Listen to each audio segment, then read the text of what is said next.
ci sa biir wax ne nga ñëwee nga fi casquette bu nekk ndaxte li ci ëppoon lu ñu la doon dégg gisoon la ci plateau yi da nga nekkoon di waxee ci casquette lii di coalition Benno Bokk Yaakaar bi nga xamante ni yéenay majorité présidentielle tey ngeen tànn candidat bi nga xamante ni mooy Amadou Ba tey nga ñëw summi casquette Benno Bokk Yaakaar boobu di doxee casquette bi nga xamante ni moom lañ la xamee woon balaa ngay bokk ci Benno Bokk Yaakaar muy mouvement sénégalais patriotique mouvement patriotique sénégalais pour l'émergence lan moo dox seen diggante ci diir bu gàtt ndaxte ba Macky Sall di choisir ki nga xamante ni mooy candidat bi di Amadou Ba yéen ñëpp yéen a ngi woon ci ginnaawam di ko soutenir.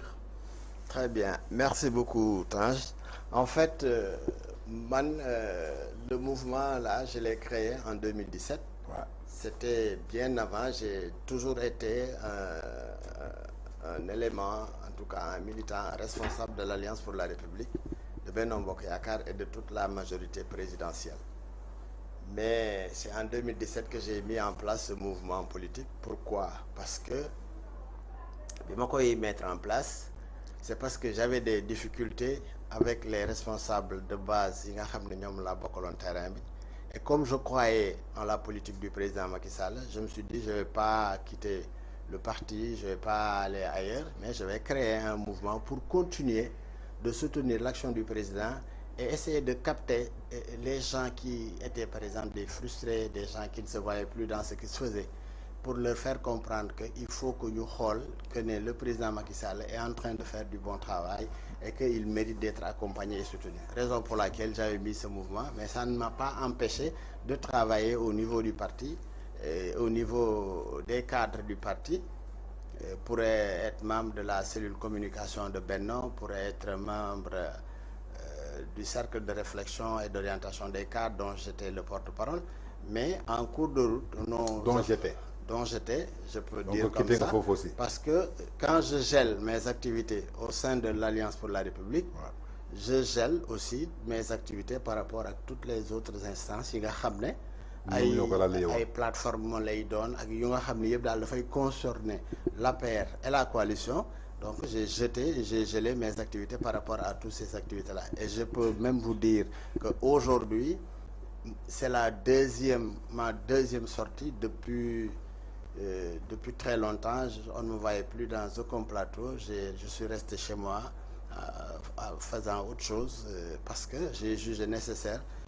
de prendre mes responsabilités et de m'arrêter à un moment donné par rapport à une situation donnée. Ce qui fait qu'aujourd'hui, effectivement, j'ai gelé mes activités à la paire. Donc, je ne peux pas me prévaloir de parler en leur nom. Par contre,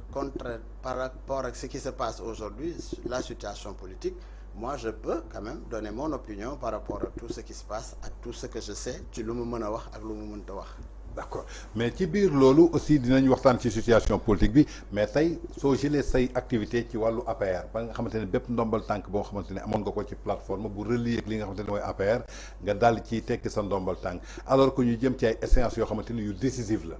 nga yor mouvement boo xamante ni da nga ko tuddee mouvement patriotique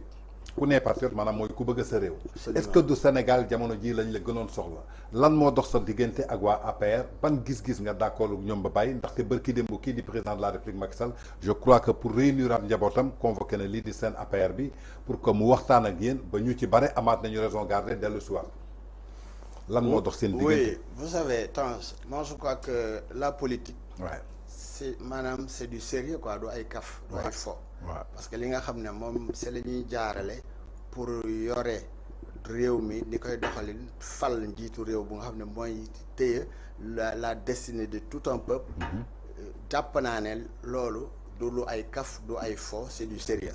Man noonu laa ko comprendre te noonu laa koy doxalee aussi. Mais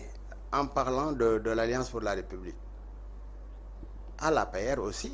ak lu ñu mënte wax am na ay nit yu nga xam ne des hommes et des femmes yu nga xam ne ñi ngi ci parti bi ay nit yu am valeur lañ yu ñu respecté la ñu jox cër lañ. Mais dans ce parti là aussi dafa bari par exemple ay problèmes yu nga xam ne finalement day dem ba day nuru maanaam xeex méchanceté hypocrisie manque de solidarité manque de générosité dafa bari ci sunu parti à l'APR. On vérifie des fois le mérite n'est pas consacré et yooyu yëpp nekk des éléments yu nga xam ne d'ailleurs bari na ay vos confrères journalistes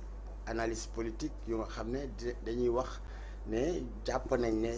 régime bu mel ni APR ñoom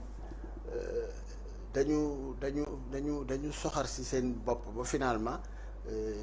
doo mën a comprendre seen i attitude ak seen i doxal. loolu moom Cheikh Yérim Seck l'a confirmé parce que xamal ne que ci nguuru Macky Sall la ñu gis ni que waa APR ay nit yoo xamante ni dañoo soxor maanaam iñaan. c'est ça mais est-ce que loolu tey je crois que firndelul tey lii nga xamante ni mooy candidat bi di Amadou Ba mu wéet ci campagne am ba nga xamante ni gisuñu ci benn responsable. ba après li nga xamante ni mooy seen APR bi Macky Sall def la ñuy gis ñu bëri commencé mu yële mayo est-ce que yaa ngi woon ci réunion boobu wala nekkoo ci est-ce que boole nañ la ci wala boolewuñu la ci. non xam nga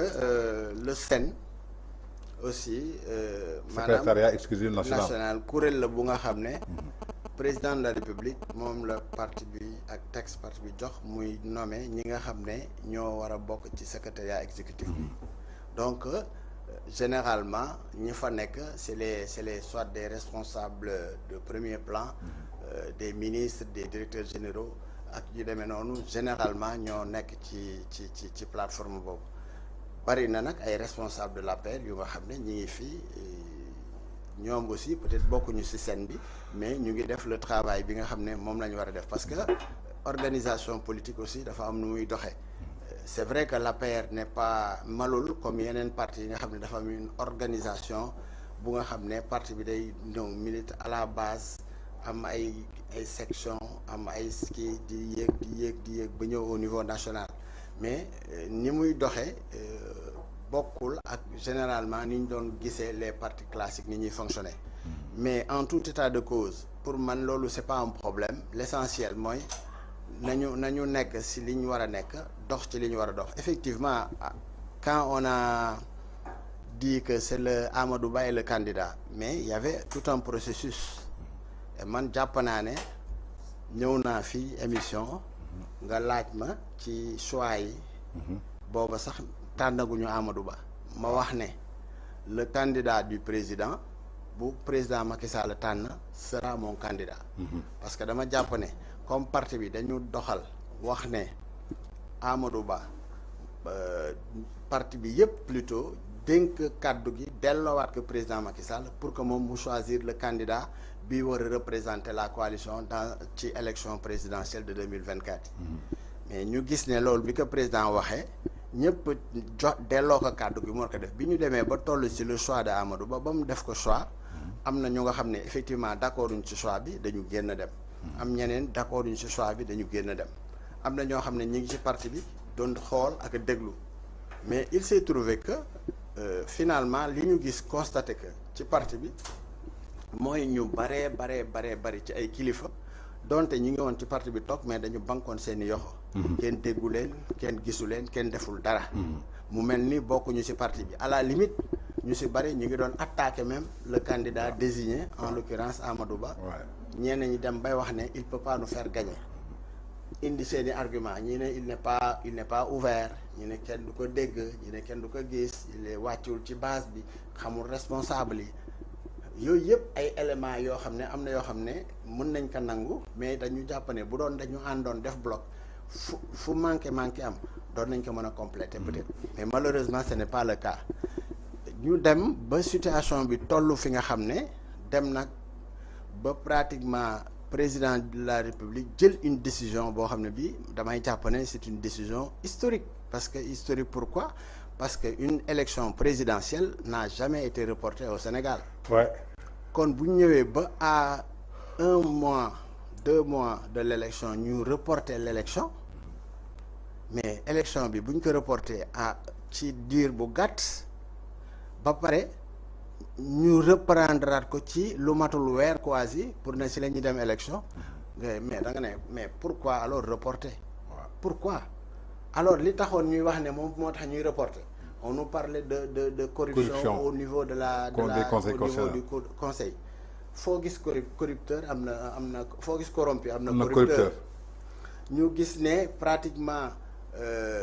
au niveau des autres instances am na ay problèmes. On parlait des spoliés par rapport à des fichiers yoo xamante ne ça a été lévé par des défaillances de la Conseil constitutionnel. Absolument ba ñu jël ay mesures dem Assemblée nationale pour enquête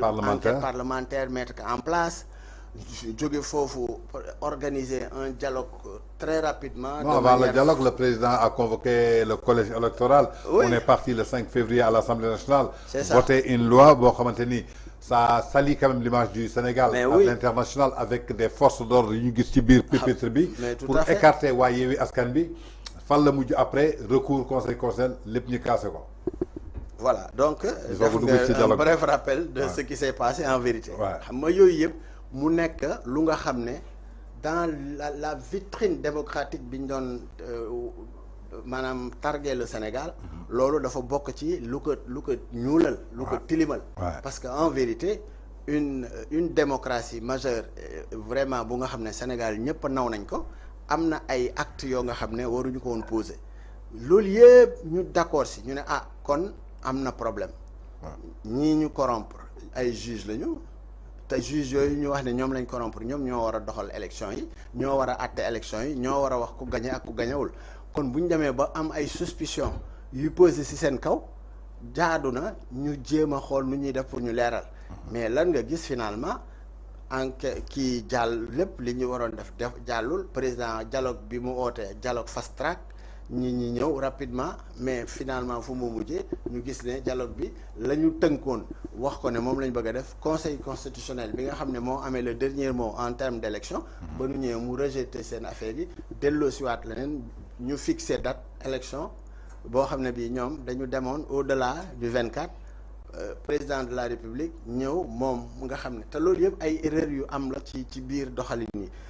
parce que conseil constitutionnel mën na critiquer mën na casser une décision mais ci ay prérogatives am pour convoquer le corps électoral c'était dévolu au président de la République. Ouais. Raison pour laquelle bi président jëlaatee la date du 24 ñoom aussi ñu defaat beneen communiqué wax ne donc rangé wu nañ mais ils l'ont fait peut-être parce que dañu bëggoon effectivement pousser le président à ce que mu jël une date bu nga xam ne dina leen permettre ñu bañ a génn ci créneau bi nga xam ne moom la pour dem ci élection yi mu bari ay manquements yu bari nga gis ne yooyu yëpp mi ngi fi ma gis ne kon démocratie bi mu ngi commencé sooxe problème yaa ngi commencé bari beneen bi stop le président de la République waa këram ñi nga xam ne ñoo war a jàppale mais ñu gis ne jàppalewuñu nga gis ne responsabilité à la base bari na ñu nga xam ne kenn déggu leen woon dañu mel noonu ni dañu abandonné toog jàpp seen jàmbur bi ñu demee ba à la dernière minute pratiquement ngay gis dans démb ak bërki démb ay responsable yoo nga xam ne ñu ngi door a woote ay assemblée générale pour wax ak nit ñi pour édifier leen ne leen diw la ñu war a jàppale finalement mais ci 5 jours d'une élection ça fait pas sérieux ak ñeneen c'est-à-dire yooyu yëpp dafa bokk ci yi nga xam ne indi na problème yoo xam ne yi franchement maanaam bu dee da nga xool ne man j'ai soutenu un homme j'ai accompagné un homme pendant 12 ans et j'assume totalement aussi li nga xam ne moom laa ànd ak moom li fi am ba heure bi mais en tout état de cause jàpp naa ne tey moom il s'en va mais li nga xam ne moom la fi bàyyi niñ ko waroon téewuñu ko niñ ko waroon doxewuñu ko amul benn solidarité envers ce parti-là envers les gens ñi nga xam ne dañuy mouiller le maillot quand il le faut c'est-à-dire di moments les plus sombres de l'histoire politique du Sénégal avec les événements de février les événements de mars plutôt 2021 ba ak 2021 ba 2023 li fi jaar ci ay tension ak ci mais am na ñu nga xam ne kenn gisu leen kenn déggu leen ñi nga xam ne ñoo fi nekkoon nag taxaw debout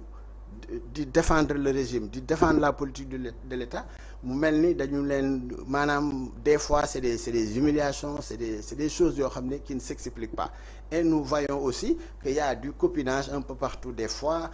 des gens qui nous insultent d'hier saaga président non seulement ñoom la ñuy intégrer jox leen ay responsabilités yooyu yëpp au détriment des véritables responsables et militants du parti qui ont accompagné le président dès les premières heures jusqu'à maintenant donc ça fait pas sérieux au-delà il y a aussi maintenant des problèmes yoo xam ne c'est plus ou moins individuel moo tax souvent je préfère peut-être damay wax ne comme yooyu ay problèmes yoo xam ne ma concernant man mun naa ko muñ mun naa ko baale mais li nga xam ne mooy devenir nation bi dañ ci war a taxaw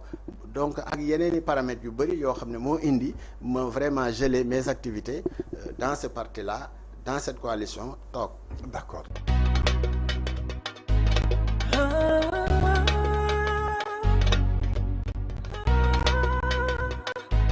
VIP people.